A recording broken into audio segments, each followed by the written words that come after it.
the ankle injury. He needed surgery to fix that. 2018, he missed the last 4 games of the season. Then 19, he had the core muscle injury, the sports hernia, and then last year the ACL. And so when you're 28 years old and he still has time, he still has youth on his side. But the question is he going to still be the productive Odell Beckham that we were able to see and that we came and we all were introduced to when he was with the Giants as a rookie in his first 3 years? Can he provide that? I don't know if he really can, but can he be a second piece for a team that is a contender that can get him the ball in space and let him do what he does so very well, which is get down the field, be a game breaker and a game wrecker? Yes, I do believe he still can add value to a lot of offenses in this National Football League. But will he be a feature guy? I just don't think that that is the Odell Beckham that we will see because of the injuries. And with that, he just hasn't been on the field enough to show that he can sustain his health right now in his career. But I think he would be a great acquisition for a number of teams across the league. You know, Greg, I certainly understand the injury side of things, and I think that's important. We have to bring up the injury because we all know throughout your career, the injury is going to play a part in how effective you can be to any organization. But I think he can be a game changer and a franchise-altering player. And here's the reason why. And first of all, he has to go to the absolute correct situation. He has to go to a situation that's already pretty much ready-made. They just need the right receiver. But I compare it to what Stephon Diggs was able to do this year in Buffalo. Was Stephon Diggs a altering guy in Minnesota? He was a good player, really good player, but I didn't view him as a franchise-altering guy. He goes to Buffalo, a great situation, great culture presented by Sean McDermott, a great character in that locker room. Leslie Frazier in that defense, Tre'Davious White, that defense was really, really good. Offensively, they needed a guy that can be that game breaker, a guy that can open things up similar to Odell Beckham Jr., and they got Stephon Diggs. They needed a guy they can throw the ball to consistently. 166 targets he got this year. And he took Josh Allen, a quarterback that was developing, from 3,000 yards in 2019 and 20 touchdowns to this year of just about 4,500 yards and 37 touchdowns. He was able to open that field up, be a receiver that the quarterback can depend on week in and week out, every single route, throwing the ball up to him, throwing deep, throwing intermediate routes as well. I think Odell Beckham Jr. can bring that to a football team, provided, again, that it's the right situation, not a situation where you're rebuilding, but put them in a situation where your team already has the right character, already has the right culture. They just need a guy that can go out there and make plays. And I think in that situation, Odell Beckham Jr. has the ability to excel. Yeah, I'm going to give you guys a few teams where I think he could alter their destiny. One, how about Baltimore?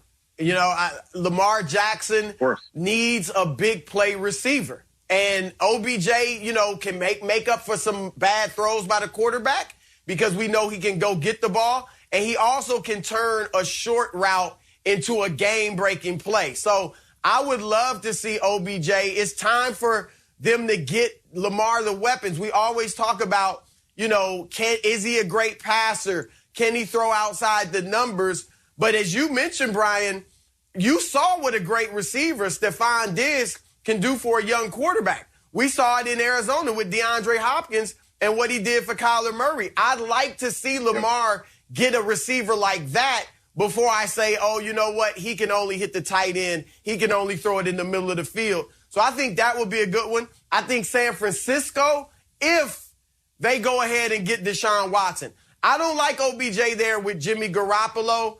I wonder if his personality would be too strong and Garoppolo would feel like forced to get it to OBJ. Kind of like I thought Baker was, you know, before OBJ went down. And you're not making the right play. You're just looking for your star receiver. But if they get Deshaun Watson, who I think is a strong enough personality, I think OBJ would be the guy I'd go after to try to team him up with Watson in San Francisco. And then Green Bay, obviously you got Devontae Adams. I think OBJ, if he went there, he would respect Aaron Rodgers enough where he'd settle in to be, okay, I'm the second guy. I don't think he'd have any problems, raise any trouble there. And I think he'd be a great compliment to Devontae Adams, Greg. I like all those teams. I like the San Francisco 49ers with or without Jimmy Garoppolo. And that is because of Kyle Shanahan and his ability to schematically scheme guys open individually within their scheme. So not going outside of what they do, but taking a player, an individual, and seeing what he does best and putting him in position to win.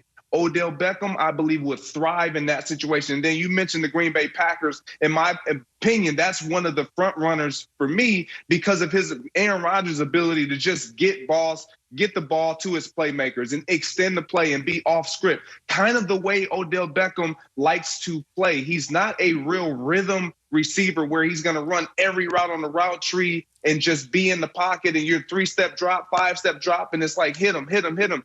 When things break down, you get the ball to Odell Beckham and he makes special things happen. You talked about the Baltimore Ravens. I would push back on that only because the frustration I think Odell would experience with some of the inconsistency that would come with getting the ball from Lamar Jackson. And I get it. Lamar Jackson has improved as a passer, but he hasn't proven. And your point, you want him to get that receiver to show, can he prove to be a pass-throwing quarterback in this league as well as a running quarterback. But another place that I think that he would fit in well would be the Washington football team. Alongside Terry McLaurin, I think they have some nice pieces defensively. They are great. They will get the ball back to that offense. Quarterback position, I think Taylor Heineke could be their guy. And he has a lot of confidence after what he was able to do in that postseason game and that showing. But McLaurin getting another sidekick, a consistent, valuable guy that he can learn from, and that can still even the playing field for him, that would be something to watch, Westbrook. Yeah, I'm not in favor of the Washington football team only because they don't have an established quarterback. Taylor Heineke played well in that one playoff appearance.